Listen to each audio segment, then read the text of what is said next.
तर मित्रांनो, परवा दिवशी मी एक व्हिडिओ टाकला होता. आईचं माळ होतं त्या दिवशी आणि त्यामुळे व्हिडिओ टाकला होता मी तिच्या फोटोसोबत. त्यावेळेस मी एक वाक्य बोलले होते की आईची आठवण जरी आली तर डोळ्यात पाणी येतं आणि बापाचं नाव जरी ऐकलं तरी मनात तिरस्कार निर्माण होतो. तर याला मला असा कमेंट होत्या की ताई असं का का वडिलांचा तुम्हाला एवढा तिरस्कार वाटतो.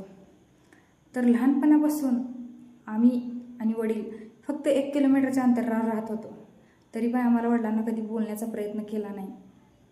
माहिती का, त्यांच्या समोर जात येत होतो पण कधी बोलले नाहीत ते आम्हाला. त्यांची दुसरी फॅमिली आहे, सगळं आहे. आणि ज्यावेळेस आमची आई वारली त्यावेळेस पण आम्ही तिघंच राहिलेलं.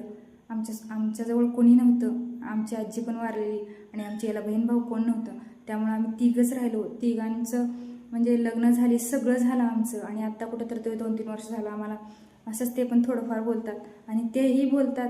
कोणी म्हणजे काय तरी करायचं म्हणलं आम्हाला तर ते काय म्हणतात माहिती का, तुम्हाला काय तर करायचं म्हणलं तर माझी बायको मला सोडून गेली तर मी काय करू, मी काय तुमचं ऐकत बस, अशी भाषा आहे त्यांची. खूप स्वार्थी माणूस आहे, फक्त पैशाला बघणार. त्यामुळं आम्हाला त्यांचं काही घेणं देणं नाही आणि कायम आमच्या मनात त्यांच्याबद्दल तिरस्कारच राहणार आहे.